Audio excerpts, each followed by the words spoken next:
TRP game zone અગ્નિકાંડના કેસમાં એસીબીના સકંજામાં રહેલા પૂર્વ ટીપીઓ સાગઠિયાનું દિંડક સામે આવ્યું। સાગઠિયા તપાસમાં નથી આપી રહ્યો એસીબીને સહયોગ। સાગઠિયા પોતે આત્મહત્યા કરી લેશે તેવું રટણ કરી રહ્યો હોવાનો દાવો કરાયો છે। માનસિક રીતે ભાંગી ગયો હોવાથી પોલીસ કરી રહી છે સાગઠિયાનું કાઉન્સેલિંગ। સાગઠિયાના નિવૃત્ત પીએસઆઈ સસરાને સાથે રખાઈને પૂછપરછ કરાઈ રહી છે। સાગઠિયાને પોલીસ રાબતા દરમિયાન વધારે બંદોબસ્તની ફાળવણી કરાઈ હોવાની પણ અહીંયા વિગતો મળી રહી છે। અમારા સંવાદદાતા મોહિત ભટ્ટ વધુ વિગત આપી રહ્યા છે। મોહિત, પૂરી વિગત। જે રીતે એન્ટી કરપ્શન બ્યુરો છે તેમના દ્વારા જે એમડી સાગઠિયા છે તેની ધરપકડ કરવામાં આવી અને ત્યારબાદ તેની તપાસ છે ચાલી રહી છે। હાલમાં સાગઠિયા એસીબીના સકંજામાં છે અને રિમાન્ડ પર છે। જો કે સૂત્રો પાસેથી જે માહિતી મળી રહી છે તે પ્રમાણે સાગઠિયા છે તે તપાસમાં સહયોગ આપી રહ્યા નથી। એટલું જ નહીં, પરંતુ તેની સામે જે પ્રકારે કાયદાનો સકંજો છે તે જોવા મળ્યો છે તેને જોતા તે ખૂબ જ માનસિક રીતે અપસેટ હોવાનું પણ સામે આવી રહ્યું છે ને એટલું જ નહીં, પરંતુ તે પોલીસ કસ્ટડી દરમિયાન પોતે આત્મહત્યા કરી લેશે તે પ્રકારનું રટણ છે તે કરી રહ્યા છે। આ જ વાતને લઈને પોલીસ છે તેઓ પણ ચિંતિત છે ને પોલીસ દ્વારા જે વિશેષ કાળજી છે તે લેવામાં આવી રહી છે। સાગઠિયાના સસરા એક નિવૃત્ત પીએસઆઈ છે એટલે તેને તપાસમાં સાથે રાખવામાં આવી રહ્યા છે જેથી કરીને કોઈ પ્રકારનો અનિચ્છનીય બનાવ છે તે ન બને અને જે સાગઠિયા છે તેની પાસેથી યોગ્ય રીતે તપાસ કરી શકાય। એટલું જ નહીં, જ્યારે તેમને રાત્રિના સમયે એ ડિવિઝન પોલીસ સ્ટેશનના લોકઅપમાં રાખવામાં આવી રહ્યા છે ત્યારે પણ વિશેષ જે એસઆરપી નો બંદોબસ્ત છે તે ગોઠવવામાં આવી રહ્યો છે ને તેના પર ચાપતી નજર છે તે રાખવામાં આવી રહી છે। મહત્વનું છે કે હજુ પણ સાગઠિયા છે તે 4 દિવસના એસીબીના રિમાન્ડ પર છે ને એસીબી દ્વારા વધુ કેટલાક ખુલાસાઓ છે તે પણ થઈ શકે છે। જી બિલકુલ, આભાર। તો સાગઠિયા પોતે આત્મહત્યા કરી લેશે તેવું રટણ કરી રહ્યો છે। માનસિક રીતે ભાંગી ગયો હોવાથી પોલીસ હવે સાગઠિયાનું કાઉન્સેલિંગ કરી રહી હોવાની વિગત મળી રહી છે।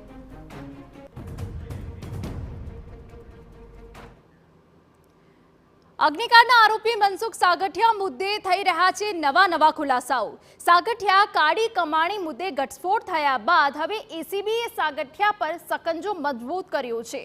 હવે એસીબીએ સાગઠિયાની કાળી કમાણી મુદ્દે એસઆઈટી બનાવી છે જે સાગઠિયાની ગેરકાયદેસર સંપત્તિની તપાસ કરશે। જો કે સવાલ એ છે કે શું સાગઠિયાના રાજકીય નેતાઓની પૂછપરછ કરવામાં આવશે?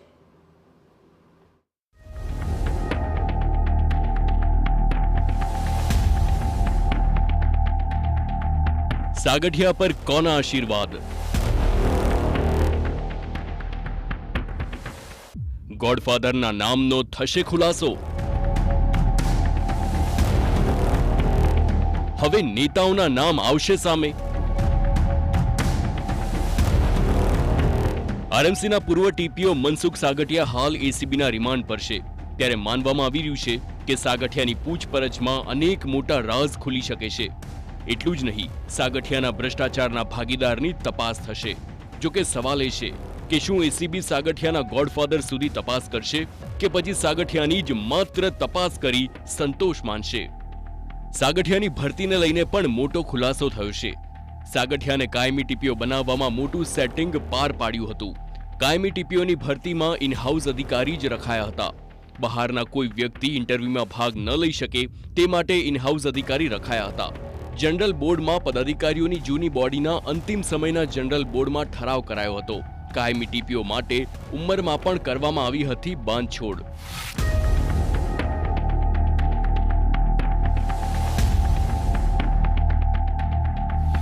મનસુખ સાગઠિયા પાસેથી બેનામી સંપત્તિ મળી આવવાના કેસમાં હવે આવકવેરા વિભાગ પણ તપાસ કરી શકે છે। એસીબીની તપાસ બાદ આઈટી વિભાગ પણ તપાસમાં ઝુકાવે તેવી શક્યતાઓ ઊભી થઈ રહી છે। સાગઠિયાની ઓફિસમાંથી મળ્યા હતા 400થી વધુ સોનાના ઘરેણા રાજકોટના બ્રાન્ડેડ શોરૂમમાંથી આવ્યા હોવાની શક્યતા છે। ભ્રષ્ટાચાર આચરવા સાગઠિયા રૂપિયાને બદલે સોનાના દાગીના લેતો કે કેમ તેની પણ તપાસ કરવામાં આવશે। સાગઠિયાની સોનાની ખરીદીનો રેલો જ્વેલર્સ સુધી પણ પહોંચવાની શક્યતા છે। ટીઆરપી ગેમ ઝોન અગ્નિકાંડની તપાસ જેમ જેમ આગળ વધી રહી છે તેમ સાગઠિયાના ભ્રષ્ટાચારના ચહેરાઓ બેનકાબ થઈ રહ્યા છે। સાગઠિયાના ભાઈની ઓફિસમાંથી જે સોનાના દાગીના મળ્યા છે તેમાં પણ કેટલીક મહત્વની બાબતો સામે આવી છે। સાગઠિયા ભ્રષ્ટાચારમાં રૂપિયાના બદલે સોનાના દાગીના લેતા હોવાની પણ એસીબીને આશંકા છે અને આ તમામ દાગીના રાજકોટના એક નામાંકિત શોરૂમમાંથી જ આવ્યા હોવાની પણ વાત સામે આવી છે। અને એટલા માટે જ હવે આ તપાસમાં એન્ટી કરપ્શન બ્યુરોની સાથે સાથે ઇન્કમટેક્સ વિભાગ પણ જોડાઈ શકે છે અને આ તપાસનો રેલો જ્વેલર સુધી પણ પહોંચી શકે છે. રાજકોટ અગ્નિકાંડના આરોપી અને રાજકોટ મ્યુનિસિપલ કોર્પોરેશનના ટીપીઓ મનસુખ સાગઠિયાની સંપત્તિની વધુ તપાસ માટે ગુજરાત એસીબી દ્વારા એસઆઈટીની રચના કરવામાં આવી છે. એસીબીના એડિશનલ ડિરેક્ટર બિપિન આહિરના નેતૃત્વમાં એસઆઈટીની રચના કરવામાં આવી છે. એસઆઈટીમાં 2 આસિસ્ટન્ટ ડાયરેક્ટર અને 2 પીઆઈનો સમાવેશ કરવામાં આવ્યો છે. આસિસ્ટન્ટ ડાયરેક્ટર કેએચ ગોહિલ અને આસિસ્ટન્ટ ડાયરેક્ટર આશુતોષ પરમારનો સમાવેશ કરવામાં આવ્યો છે. ફાસ્ટ ટ્રેક કોર્ટમાં કેસ ચલાવવા ઝડપથી ચાર્જશીટ અને સંપત્તિ ટાંચમાં લેવા સહિતની કાર્યવાહી કરશે એસઆઈટી. સરકારના આદેશથી ગુજરાત એસીબી દ્વારા આ એસઆઈટી એટલા માટે બનાવવામાં આવી છે કે ભ્રષ્ટ અધિકારી મનસુખ સાગઠિયાને કોર્ટમાં ઝડપથી ભ્રષ્ટાચારી પુરવાર કરીને તેની સંપત્તિ ટાંચમાં લઈને એક દાખલો બેસાડાય. ગુજરાતમાં અન્ય જે ભ્રષ્ટ અધિકારીઓ છે તેઓમાં ભય ફેલાય અને તેઓ ભ્રષ્ટાચાર કરતા અટકે તે હેતુસર રાજ્ય સરકારના આદેશથી આ એસઆઈટી બનાવવામાં આવેલી છે.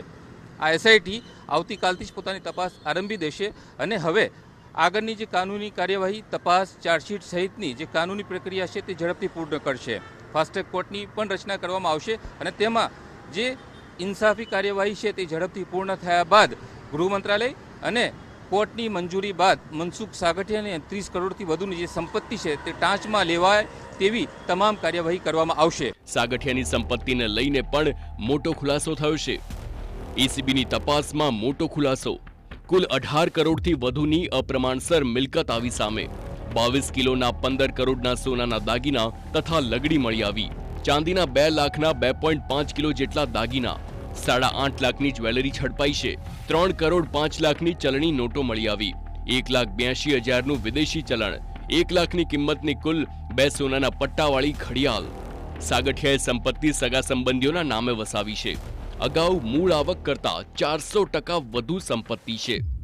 રાજકોટ મહાનગરપાલિકાના ટીપીઓ સાગઠિયા પાસેથી જેલમાંથી 4 લાખ પડાવ્યાની ચર્ચા વહેતી થઈ છે. રાજકોટ જેલની અંદર સાગઠિયાને માથાભારે શખ્સે પરેશાન કર્યાની વાત સામે આવી રહી છે. હત્યા સહિતના ગુનામાં સંડોવાયેલા શખ્સે સાગઠિયા પાસેથી 4 લાખ રૂપિયા માંગ્યા હતા. ત્યારે સૂત્રોના જણાવ્યા પ્રમાણે દબાણના કારણે સાગઠિયાએ 4 લાખ રૂપિયા બહારથી ચૂકવ્યા છે. આમ સાગઠિયાની મુશ્કેલી સતત વધી રહી છે અને હવે જેમ જેમ તપાસ આગળ વધશે તેમ તેમ સાગઠિયા સામે સકંજો મજબૂત થશે. રાજકોટ મહાનગરપાલિકામાં સાગઠિયા છેલ્લા 29 વર્ષથી ફરજ બજાવતો હતો અને છેલ્લા 9 વર્ષમાં તો તે ઇન્ચાર્જ ટીપીઓ તરીકે એકકતું શાસન ચલાવતો હતો. જો કે તેની પાસે જે મિલકતો મળી છે તે તેના પગારથી અનેક ગણી વધારે છે અને એટલા માટે જ સાગઠિયાના ભ્રષ્ટાચાર સામે અનેક સવાલો ઉઠી રહ્યા છે. સવાલ એ વાતનો થઈ રહ્યો છે કે શું સાગઠિયા રાજકોટ મહાનગરપાલિકામાં એકકતું શાસનની જેમ એકકતું ભ્રષ્ટાચાર પણ કરતો હતો કે પછી સાગઠિયા સાથે અન્ય કોઈ પણ સંકળાયેલું છે. સાગઠિયાની કારકિર્દીમાં અનેક રાજકીય કનેક્શનો સાથે સાથે તેના વહીવટદારોના નામની ચર્ચા થઈ રહી છે. ત્યારે એન્ટી કરપ્શન બ્યુરો આ રાજકીય આકાઓ અને તેના વહીવટદારો સામે કોઈ કાર્યવાહી કરશે કે કેમ તે એક મોટો સવાલ છે. કેમેરા પર્સન ભાવેશ લશ્કરી સાથે મોહિત ભટ્ટ,